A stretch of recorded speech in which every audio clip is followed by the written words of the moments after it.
Prime time के sponsor हैं स्वागत, अदरक लहसुन और मसाले, 100% प्योर एंड हाइजीनिक। आदाब, मैं मोहम्मद अमजद अली। प्राइम टाइम में आपका खैर मकदम है। नाज़रीन किराम, दुनिया में कई वजूहात से इम्तियाजी सलूक होता है, यानी कि इंसानों के दरमियान तफरीक की जाती है, उनके साथ एक साथ सलूक रवा नहीं रखा जाता है। इसी तरह इंडिया में भी कई वजूहात से सोशल डिस्क्रिमिनेशन है, रिलीजियस डिस्क्रिमिनेशन है, या फिर आप यूं कहेंगे कि कास्ट बेस्ड डिस्क्रिमिनेशन है।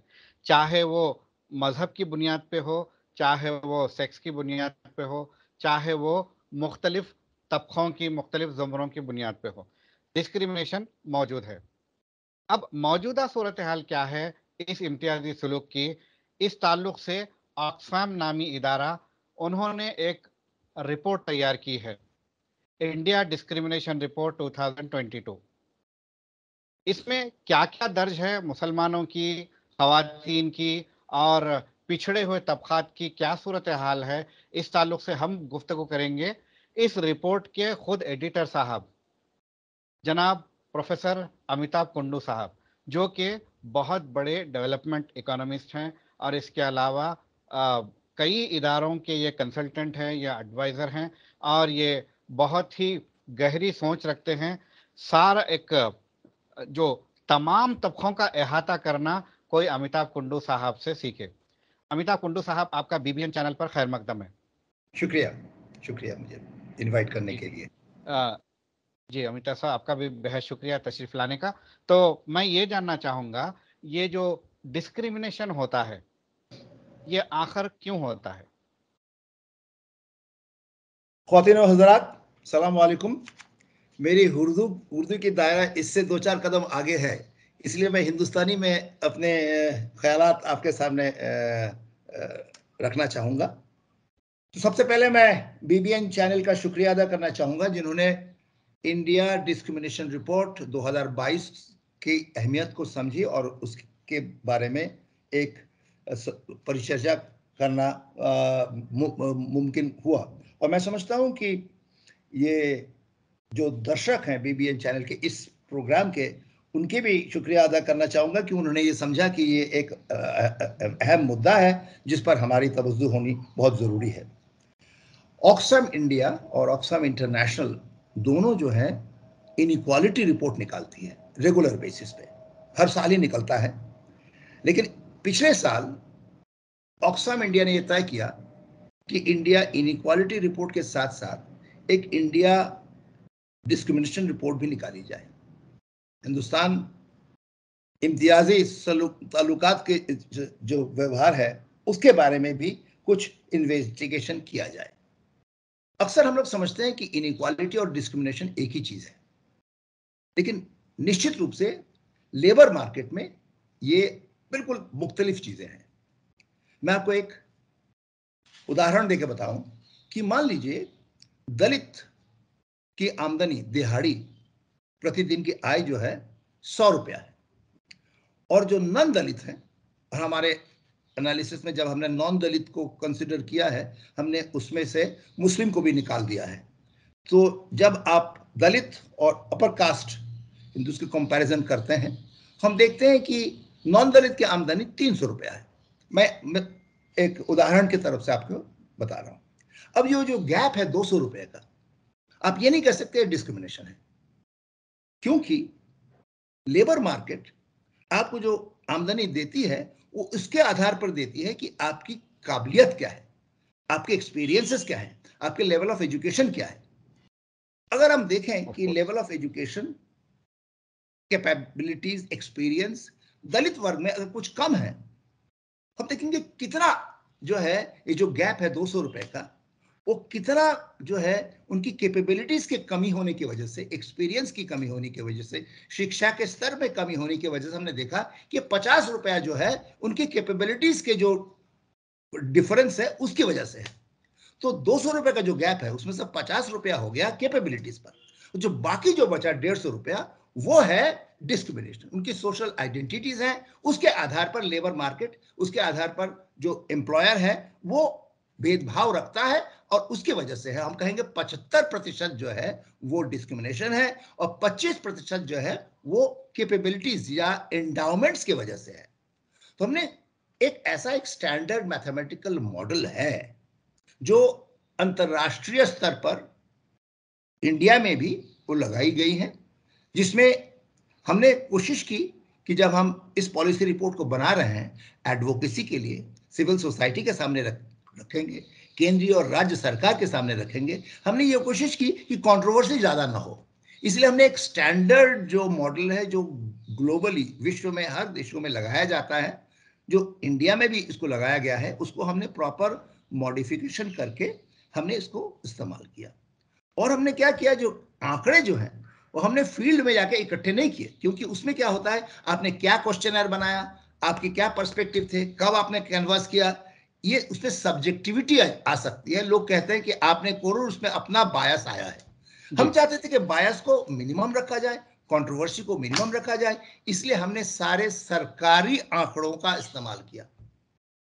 अब सरकारी आंकड़ों का इस्तेमाल करते समय हमने नेशनल सैंपल सर्वे, जो आंकड़े देती है रोजगार, बेरोजगारी के बारे में और उनकी आमदनी के बारे में, अर्निंग्स के बारे में भी ये इंफॉर्मेशन मिल जाता है। हमने 2004-5 का नेशनल सैंपल सर्वे, उसके आंकड़े लिए, और हमने सोचा कि थोड़ा पीरियड को लंबा रखा जाए।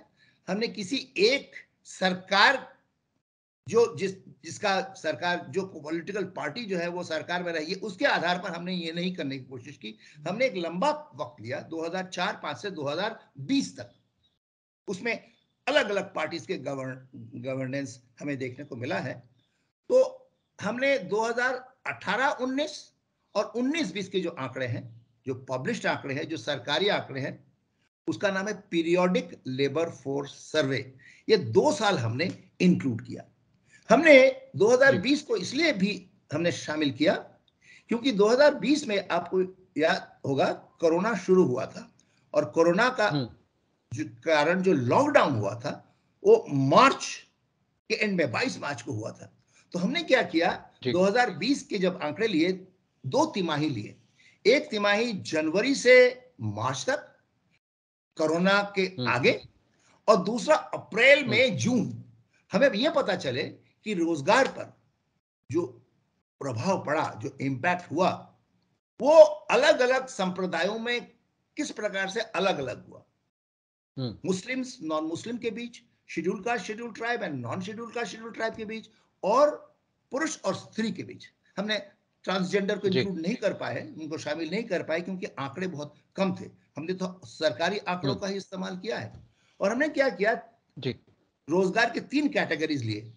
एक सेल्फ एम्प्लॉयमेंट, दूसरा रेगुलर सैलरीड एम्प्लॉयमेंट, और तीसरा कैजुअल एम्प्लॉयमेंट, क्योंकि अलग अलग लेवल ऑफ एम्प्लॉयमेंट में अलग अलग कैपेसिटीज हैं। और हमने ये कैलकुलेट करने की कोशिश की कि जो रोजगार में जो फर्क है, एम्प्लॉयबिलिटी, आपका रेट ऑफ एम्प्लॉयमेंट जो फर्क है, और या अनएम्प्लॉयमेंट जो अलग अलग है अलग अलग संप्रदायों में, उसमें से कितना हम कैपेबिलिटीज के कारण, उनके एक्सपीरियंस, उनके लेवल ऑफ एजुकेशन के कारण हम एक्सप्लेन कर सकते हैं, और कितना सोशल आइडेंटिटी पर, कि उसके महिला होने पर, उनके मुसलमान होने पर, उनके दलित होने पर, ये हमने कैलकुलेट करके 2004-5 और 2018 से 20 तक का हमने आंकड़े प्रेजेंट किए हैं। और हमने ये भी प्रेजेंट किया है कि कोविड आने के पहले क्या प्रभाव था, और कोविड का इंपैक्ट जो है किस कम्युनिटी पर ज्यादा पड़ा, रोजगार के मामले में और आमदनी के मामले में। इसके अलावा ये तो लेबर मार्केट का हुआ है। 2 और चैप्टर्स हैं, वो है, एक तो है फैक्टर मार्केट, कि जो लोग हैं उनको पूंजी कहां से मिलती है, उसमें क्या डिस्क्रिमिनेशन होता है।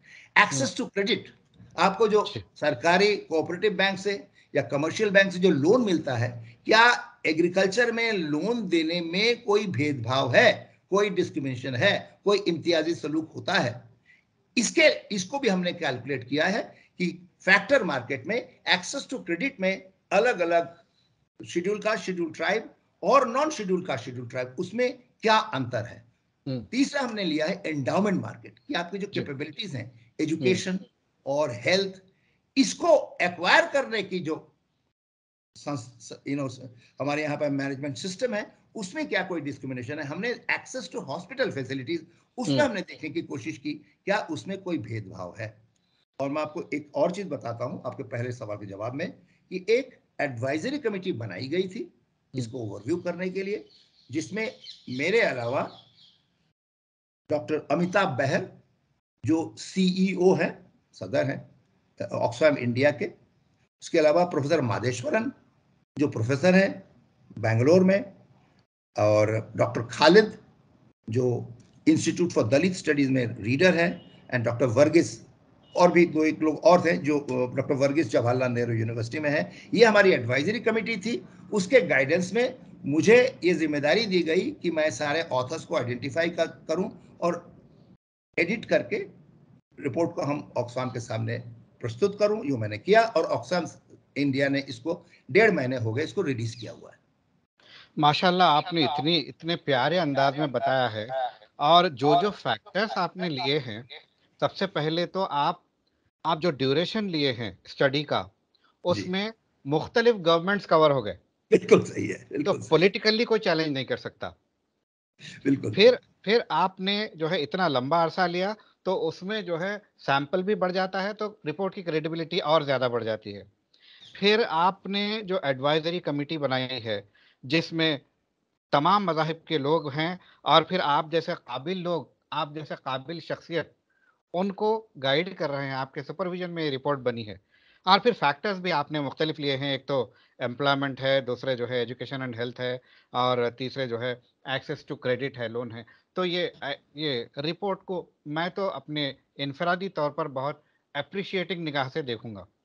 अफजल साहब, एक चीज मैं बताऊं, मैंने जानबूझ के ये अलग अलग मजहब का रिप्रेजेंटेशन नहीं किया था, लेकिन हमने देखा फाइनली कि महिलाएं भी एडवाइजरी कमेटी में थी, अच्छा। एक दलित प्रोफेसर भी थे, एक मुस्लिम प्रोफेसर भी थे, जी, और बाकी तो मेजॉरिटी कमेटी की थे ही। तो मुझे अंत में बहुत अच्छा लगा कि जी। सारे जो डिप्रिवेशन के डायमेंशन को हमने कवर किया है, उनका रिप्रेजेंटेशन हमारी एडवाइजरी कमेटी में था। जी। तो अब ये रिपोर्ट मेरे ख्याल से हर लिहाज से एक मजबूत, ऑथेंटिक और मोस्ट क्रेडिबल रिपोर्ट बनी है। तो इस पर जो है जरूर उसको स्टडी करके गौर व फिक्र करने की जरूरत है। अब मैं ये जानना चाहूंगा, आपके फाइंडिंग्स में ये जो एम्प्लॉयमेंट है, इसमें किस तरह से और कहां और कितना डिस्क्रिमिनेशन हो रहा है? देखिए, जहां तक लेबर मार्केट डिस्क्रिमिनेशन का सवाल है, जी। श्रम बाजार की बात कर रहे हैं, उसमें से हमने दो चीजों को लिया है। एक है एक्सेस टू एम्प्लॉयमेंट, कि आपको रोजगार मिलता है कि नहीं, और उसमें क्या इम्तियाजी सलूक होता है, और दूसरा आपकी जो अर्निंग है, आपको नौकरी वही मिली, लेकिन अर्निंग में क्या कोई डिस्क्रिमिनेशन है। जी, पेमेंट रेट अलग अलग। अर्निंग्स या पेमेंट या सैलरीज, उसमें क्या डिस्क्रिमिनेशन, ये दोनों को हमने नापने की कोशिश की। जी। तो जहां तक नतीजों का सवाल है, रिजल्ट्स का सवाल है, एक अच्छी खबर से शुरू करता हूं। जी। वो ये है कि दलित के साथ में जो डिस्क्रिमिनेशन है, दलित में मैंने वैसे शेड्यूल कास्ट, शेड्यूल ट्राइब दोनों को जोड़ा हुआ है, और जब हम तुलना कर रहे हैं कि नॉन शेड्यूल कास्ट के साथ में, हमने मुस्लिम को अलग कर दिया। अदरवाइज मुस्लिम अगर कंबाइन कर देंगे तो फिर उनका लेवल ऑफ डिप्रिवेशन जो है नॉन दलित का थोड़ा कम हो जाएगा। इसलिए हमने schedule caste, schedule tribe and non schedule caste, schedule tribe को हमने लिया है। हमने देखा कि 2004-5 में डिस्क्रिमिनेशन 70% था। जी। जो मतलब गैप जो है उनके अर्निंग्स में, सॉरी उनके रोजगार पाने में, उसमें 70% जो है वो डिस्क्रिमिनेशन की वजह से, सिर्फ 30% जो है उनके एंडाउमेंट्स की वजह से।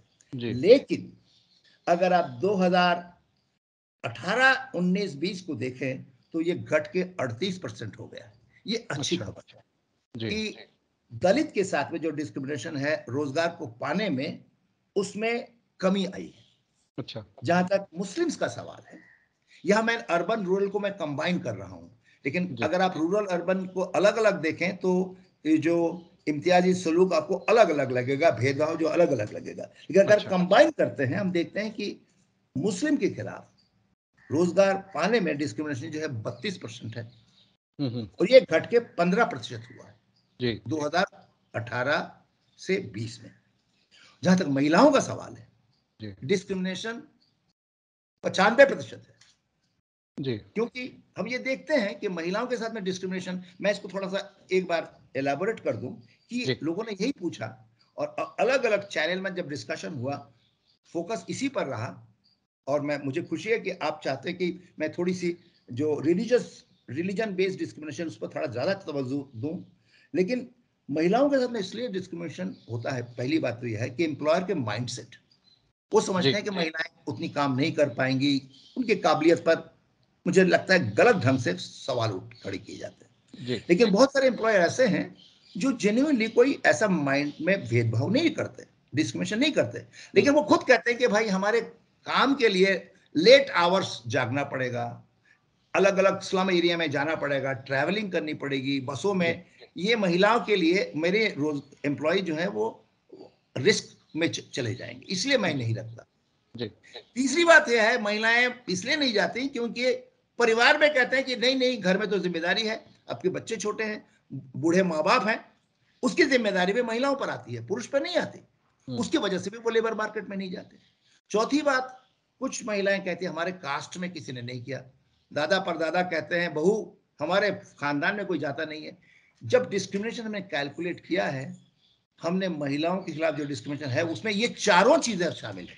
सिर्फ ये कहना कि 95% डिस्क्रिमिनेशन इसलिए है क्योंकि महिलाएं जाती हैं सिलेक्शन कमेटी में और रिजेक्ट होती है, ये बात नहीं है। महिलाएं अपनी कैपेबिलिटीज का, अपने एक्सपीरियंस का, अपने लेवल ऑफ एजुकेशन का पूरा इस्तेमाल नहीं कर पाती लेबर मार्केट में, क्योंकि सामाजिक बंधनों के कारण, और वो पूरा हमने डिस्क्रिमिनेशन करके दिखाया है, ये बहुत अधिक है। और आप जानते हैं कि जो महिलाओं के लिए जो लेबर मार्केट है मुस्लिम्स के लिए, उसमें हम देखते हैं ऑब्वियसली मुस्लिम ज्यादा विथड्रॉ कर रही हैं, उसकी वजह से भी जो 95% जो है वो दिखता है। अच्छा, ये तो हुआ रूरल एरिया का।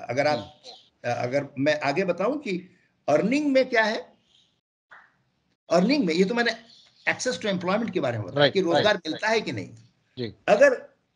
अगर रोजगार अर्निंग के बारे में देखें तो उतना अधिक नहीं है। रेगुलर एम्प्लॉयमेंट जो है वो उसमें ज्यादातर सरकारी एम्प्लॉयमेंट है, और प्राइवेट सेक्टर में भी रेगुलर एम्प्लॉयमेंट में मैंने बताया था शेड्यूल कास्ट शेड्यूल ट्राइब का 70% था जो घट के 38% हो गया है। यहाँ 20% था वो घट के 18% हुआ है। अच्छा, मुस्लिम्स के लिए भी रेगुलर एम्प्लॉयमेंट में डिस्क्रिमिनेशन है 10%, वो घट के 5% हो गया। तो हम जनरली देखते हैं कि ओवरऑल डिस्क्रिमिनेशन जो मुस्लिम्स के लिए है, अगर आप रूरल अर्बन को कंबाइन करें तो दलित की तुलना में कम है और दोनों में गिरावट आई है।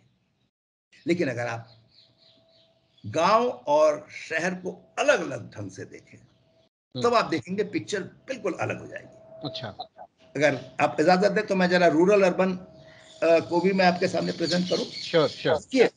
रूरल में दलितों के साथ में डिस्क्रिमिनेशन ज्यादा है। अच्छा, मैंने बताया 70% है, उसकी वजह यह है कि रूरल में जो है वो 80% है, जो घट के मैंने बताया था ओवरऑल 38 हुआ है, इसमें घट के 55% हुआ है रूरल में जी। जहां के रूरल में मुस्लिम के लिए डिस्क्रिमिनेशन बहुत कम है। अच्छा, 30%, वो भी घट के 10-12% हुआ है। वजह इस पर हमने चर्चा की अलग अलग संगोष्ठी में। मुस्लिम्स जो है वो एग्रीकल्चर के बाहर है रूरल में, वो रिपेयर्स हैं, मेंटेनेंस हैं, नॉन एग्रीकल्चरल एम्प्लॉयमेंट में हैं, और उसमें उनका एक खास फैमिली स्पेशलाइजेशन है। उसकी अर्निंग भी कम है लेकिन उसमें कैपेबिलिटीज भी कम है। हम देखते हैं कि मुस्लिम जो है उसमें कंपटीशन नहीं है। चमड़े का उद्योग हुआ, कुछ कारीगरी का काम है, चिकन का काम है, वहां पर नॉन मुस्लिम्स कंपटीशन में नहीं आते। अच्छा, इसकी वजह से हम देखते हैं कि मुस्लिम्स के साथ में रोजगार पाने में या अर्निंग में भी डिस्क्रिमिनेशन जो है उतना अधिक नहीं है रेगुलर रूरल में। और जहां तक आमदनी का सवाल है, हम देखते हैं फिर से कि SC ST में तो काफी अर्निंग में भी डिफरेंस है, क्योंकि शेड्यूल ट्राइब को कौन सी नौकरी चाहिए, उनको एग्रीकल्चर लेबरर है जो अपने एम्प्लॉयर के साथ में काम करना है, घर के गार्डनिंग करनी है, या घर के मान में जब बर्तन साफ करने, हाउस होल्ड ड्यूटीज जो शेड्यूल कास्ट करते हैं, उसमें मुस्लिम्स नहीं है।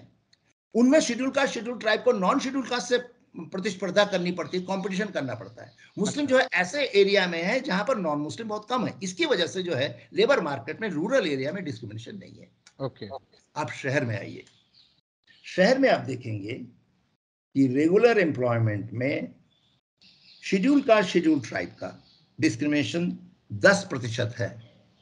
देखिए रूरल और अर्बन में कितना फर्क है। रूरल में 80% है, जो घट के 53% हुआ था, 55% हुआ था। रेगुलर एम्प्लॉयमेंट में अर्बन एरिया में शेड्यूल कास्ट के खिलाफ डिस्क्रिमिनेशन जो है बहुत कम है, 10% है, जो घट के 2% हुई है। अच्छा, इसकी वजह क्या है? रिजर्वेशन। अच्छा, रिजर्वेशन की वजह से रेगुलर एम्प्लॉयमेंट आप देखते हैं कि डिस्क्रिमिनेशन अर्बन में बहुत कम है। मुस्लिम के साथ में क्या है? मुस्लिम के साथ में डिस्क्रिमिनेशन 60% है रोजगार पाने में। अच्छा, 10% है शेड्यूल कास्ट शेड्यूल ट्राइब के लिए अर्बन लेबर मार्केट में रेगुलर एम्प्लॉयमेंट पाने में, जबकि मुस्लिम्स के लिए रेगुलर एम्प्लॉयमेंट पाना बहुत मुश्किल है। हम जानते हैं कि हाउसिंग मार्केट में भी डिस्क्रिमिनेशन है ये घर को पाने में, और रेगुलर एम्प्लॉयमेंट हम देखते हैं कि 60% है 2004-05 में। 2019-20 में ये बढ़ के 70% हो गया, 68% हो गया। ये एक चिंता की बात है। अदरवाइज मुझे लगता है कि रूरल एरिया में डिस्क्रिमिनेशन कम होने की एक वजह, जैसे मैंने बताया कि मुस्लिम्स घर के अंदर जाके काम नहीं करते, रिपेयर बाहर से होता है, तो upper caste house hold mind नहीं करते। शेड्यूल कास्ट के साथ में वो घर में नहीं, हम नॉन शेड्यूल कास्ट रखेंगे, हम ब्राह्मण रखेंगे, कायस्थ रखेंगे, क्योंकि घर के अंदर आ रहा है। मुस्लिम तो बाहर से आ रहा है, तो कोई बात नहीं। तीसरी बात, मेरी अभी बात हो रही थी प्रोफेसर अमीरुल्लाह खान से, उन्होंने ये कहा यूपी में ऐसा हुआ है पिछले 10-12 सालों में कि मुस्लिम पॉपुलेशन जहां पर जिन गांव में बहुत कम तादाद में थे, वो शिफ्ट कर गए हैं बड़े गांव में जहां पर मुस्लिम पॉपुलेशन जो है वो अधिक है। उसकी वजह से भी हम देखते हैं कि गांव में डिस्क्रिमिनेशन मुस्लिम के खिलाफ कम है। आप केरला में जाइए, मैं केरला के सर्वे किया है, गांव में कोई डिस्क्रिमिनेशन, अगर शहरों में भी जहां पर मुस्लिम परसेंटेज ज्यादा है वहां पर डिस्क्रिमिनेशन नहीं होता, लेकिन दूसरे राज्यों में होता है। और हमने इसीलिए देखा कि रूरल डिस्क्रिमिनेशन बहुत अधिक है। अर्बन एरिया में डिस्क्रिमिनेशन शेड्यूल कास्ट के खिलाफ कम है, उसके 6 गुना ज्यादा है अर्बन मुस्लिम्स के लिए रेगुलर एम्प्लॉयमेंट पाने में। कैजुअल एम्प्लॉयमेंट में भी मैं देखता हूं डिस्क्रिमिनेशन है मुस्लिम्स के खिलाफ, वो 40% 50% है। शेड्यूल कास्ट शेड्यूल ट्राइब के अगेंस्ट में भी है, लेकिन कैजुअल एम्प्लॉयमेंट में, लेकिन उतना बराबर ही है, समझिए आप। लेकिन सबसे बड़ी अधिक चिंता की बात यह है कि रेगुलर एम्प्लॉयमेंट पाने के लिए अर्बन एरिया में मुस्लिम्स के लिए काफी अधिक भेदभाव या इम्तियाजी सलूक किया जाता है। लेकिन एक बार आपको नौकरी अगर मिल गई,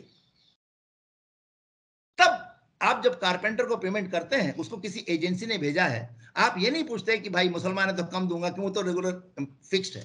लेकिन पहले वो जॉब हासिल करने में मुस्लिम को जो डिफिकल्टीज फेस की जाती है, वो निश्चित रूप से एक चिंता का विषय है। ये हमारा स्टैटिस्टिकल एनालिसिस दिखाता है, उसको किस ढंग से हम इंटरप्रेट करें, किस ढंग से इंटरवेंशन करें, ये जो है बहुत जरूरी अहम मुद्दा है। ऑक्सफैम इंडिया ने उसको ट्रांसलेट करने की कोशिश की है, क्या क्या इंटरवेंशन होने चाहिए, उसके बारे में भी चर्चा की है। लेकिन निश्चित रूप से मैं समझता हूं कि रूरल एरिया के मुस्लिम डिस्क्रिमिनेशन उतना अधिक नहीं है जितना शेड्यूल कास्ट ट्राइब के खिलाफ है। जबकि अर्बन में हम देखते हैं कि एक्सेस टू एम्प्लॉयमेंट में मुस्लिम के साथ में काफी अधिक उनको मुश्किल होती है, उनको डिफिकल्टीज का सामना करना पड़ता है। जी, अब मैं 2 अहम सवालात आपसे करके रुखसत लेना चाहूंगा। एक तो जो विमेन के साथ डिस्क्रिमिनेशन है जॉब पाने में, उसको कैसे दूर किया जाए? असल में हमारे रिपोर्ट में ये सिर्फ ये नहीं कहा गया है कि केंद्रीय सरकार को और राष्ट्रीय सरकार को और बैंकों को क्या करनी है, यूनिवर्सिटीज को क्या करनी है। हमने कहा कि समाज में एक चेतना की जरूरत है। माइंडसेट तो है ही एम्प्लॉयर का, लेकिन माइंडसेट जो घरों में है कि अगर हमारे हस्बैंड के माँ बीमार है तो हस्बैंड नहीं रुकता, उसकी बीवी रुकती है। जहां कहीं फैमिली का जिम्मेदारी है, बच्चा बड़ा हो रहा है तो बीवी छुट्टी ले लेगी। और महिलाओं के साथ में डिस्क्रिमिनेशन इसलिए भी है कि हमारे सिस्टम जो है, अगर मैटरनिटी ब्रेक है या कोई फैमिली की वजह से अगर वो ब्रेक लेती है, उसका कॉम्पेंसेशन नहीं होता, इसकी वजह से उनको प्रमोशन भी नहीं होता। कोई लेडी मान ली ज्वाइन किया, 1 साल की छुट्टी ले ली फॉर चाइल्ड डिलीवरी, उसके बाद में फिर छुट्टी ले ली बच्चों की पढ़ाई के लिए, तो एम्प्लॉयर अगर जेन्युइन सिंसियरली कंसर्न्ड हो अबाउट प्रोडक्टिविटी, वो कहेगा भाई इनको रखने में मुझे कोई परेशानी नहीं है, लेकिन हमें तो ये सब गैप होना देना पड़ेगा। इसकी वजह से हम देखते हैं कि जेंडर डिस्क्रिमिनेशन है, और मुझे लगता है जेंडर डिस्क्रिमिनेशन को हटाने के लिए एक सोशल मूवमेंट की जरूरत है। ये अगर सोशल मूवमेंट नहीं करेंगे तो जेंडर डिस्क्रिमिनेशन जो 90% 95% तक है, इस पर हम डेंट नहीं कर, उसको हम कम नहीं कर पाएंगे। जी जी, ये जो आपने बताया कि ऐसे एम्प्लॉयज, ऐसे एम्प्लॉयमेंट्स जिनमें रात देर गए काम करना होता है, एम्प्लॉयर्स कहते हैं कि जो है विमेन की सेफ्टी नहीं रहती। तो एक तो सेफ्टी इनसाइड द ऑफिस, दूसरे जब वो घर वापस जाएगी तो उनकी सेफ्टी कंसर्न्स को एड्रेस करने के लिए कंपनी को कॉस्ट टू कंपनी बढ़ जाता है। तो वो कैसे बेयर करेंगे, और हुकूमत को क्या चाहिए कि इस ताल्लुक से कंपनी की किस तरह से मदद करे? देखिए, ये आपने सही कहा कि वर्किंग एनवायरनमेंट, जिस माहौल में महिलाएं काम करती है, उसमें सुधार की जरूरत है। जिस तरह से वो महिलाएं पहुंचेंगी दफ्तर में, दफ्तर से कैसे वापस आएंगी, अगर उनको ऐसे जिम्मेदारी दी जाती है कि लेट आवर्स तक वो काम करें, और ये भी जिम्मेदारी दी जाती है कि आप फील्ड में घूमें, तो उसके साथ में निश्चित रूप से जो एम्प्लॉयर को प्रोविजन करनी पड़ेगी। लेकिन उसके साथ में मैं ये सोचता हूं कि जो ब्रेक्स, मैटरनिटी ब्रेक्स वगैरह दिए जाते हैं, उसमें भी सुधार की जरूरत है। प्राइवेट सेक्टर में निश्चित रूप से ये जेंडर सेंसिटिविटी नहीं है। तीसरी बात, आजकल जो work from home culture develop हो रहा है, ये बहुत अच्छी बात है, और इसकी वजह से जो है महिलाओं का पार्टिसिपेशन बढ़ेगा, उनके जो इरेगुलरिटी है, जो फैमिली रेस्पॉन्सिबिलिटी के लिए होती है, वो कम हो जाएगा, और हम देखेंगे जो अर्निंग्स में और एम्प्लॉयमेंट में जो भेदभाव है 95% है, वो निश्चित रूप से कम किया जा सकता है।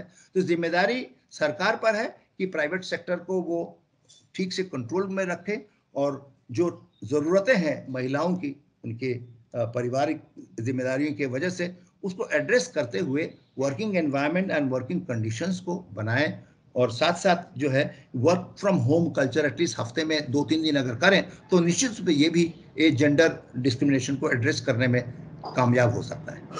बहुत अच्छे, बहुत बहुत प्यारी बात आपने कही है। अब ये कहना चाहूँगा कि जो मुस्लिम्स जो अर्बन एरियाज में मुतासिर हैं, 60% डिस्क्रिमिनेशन आपने बताया है, ये बहुत बहुत ही ख़तरनाक बात है। एक तबके का 60% जो है एम्प्लॉयमेंट पाने में नाकाम है, तो वो किस तरह से ज़िंदगी बसर करेगा, और अगर उसको मुश्किलात का सामना होता है तो वो कौन सा रुख इख्तियार करेगा, ये नहीं कहा जा सकता। तो ये इसको एड्रेस करने के लिए आपका क्या मशवरा है? ये 60% डिस्क्रिमिनेशन की बात की, ये रेगुलर एम्प्लॉयमेंट को पाने में है। कैजुअल कंस्ट्रक्शन लेबर, उसमें उतना अधिक डिस्क्रिमिनेशन नहीं है। जो रेगुलर सैलरीड जॉब है, उसमें ये डिस्क्रिमिनेशन है।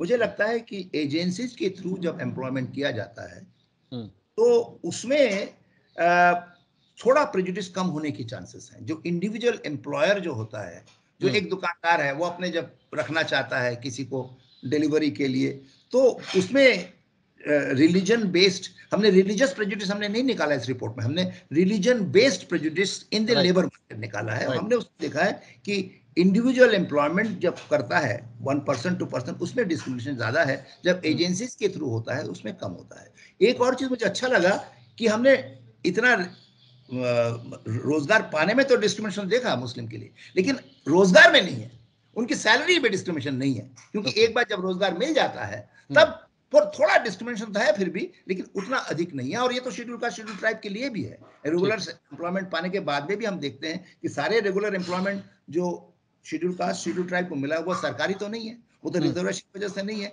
तो वहां डिस्क्रिमिनेशन जरूर है।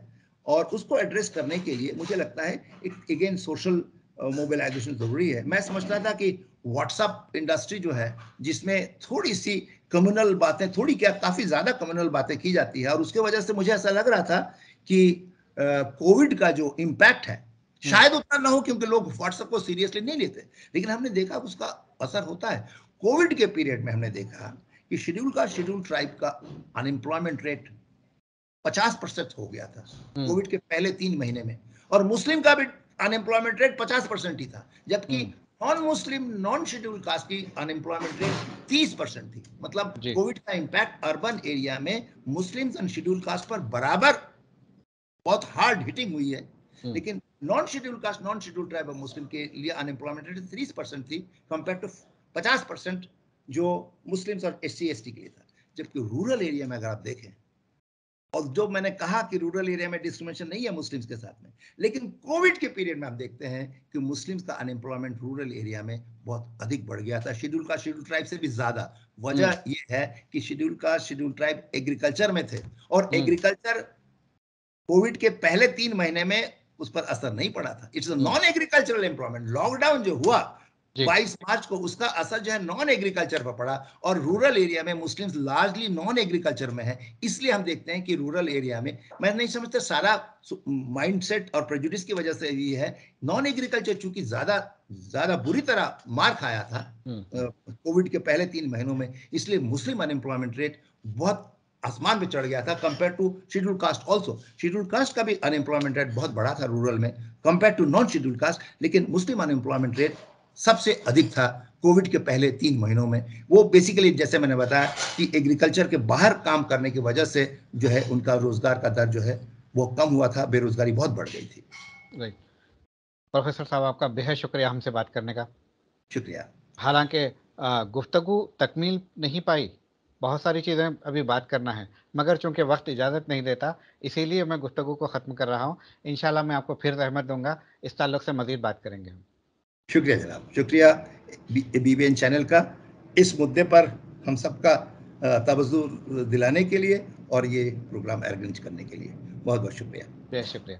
तो नाजरीन, ये थे professor Amitabh Kundu, development economist, और इन्होंने ऑक्सफाम की जो इंडिया डिस्क्रिमिनेशन रिपोर्ट 2022 है, इनकी सुपरविजन में ये सारी रिपोर्ट तैयार हुई है, जिसकी वजह से हमने सोचा कि इनसे अगर गुफ्तगू की जाए तो जो है इन डेप्थ जो है मालूमात हमें हासिल हो सकेगी। इन्होंने बहुत प्यारी बातें कही हैं। ख़वातीन का जहाँ तक ताल्लुक़ है तो वर्क फ्रॉम होम कल्चर को बढ़ावा देना चाहिए, कम से कम हफ्ते में 2-3 दिन वर्क फ्रॉम होम हो, और फिर उनकी सेफ्टी का ख्याल रखा जाए, और जो है ख़वातीन को अपॉइंटमेंट देने में सेंसिटाइज किया जाए एम्प्लॉयर्स को कि वो भी जो है समाज का हिस्सा है, वो भी इकोनॉमी में पार्टिसिपेट कर सकते हैं अगर आप थोड़ा उनके साथ ताउन करें। अब वो नेचुरल उनकी ज़रूरतें हैं, तो वो ज़रूरतों का तो ख्याल रखना बेहद ज़रूरी है। एक तो आपकी मॉरल रिस्पॉन्सिबिलिटी भी है, दूसरे हुकूमत को ये चाहिए कि कॉस्ट टू कंपनी अगर बढ़ती है इसमें, तो जो है कंपनीज को इसमें कोई सब्सिडी या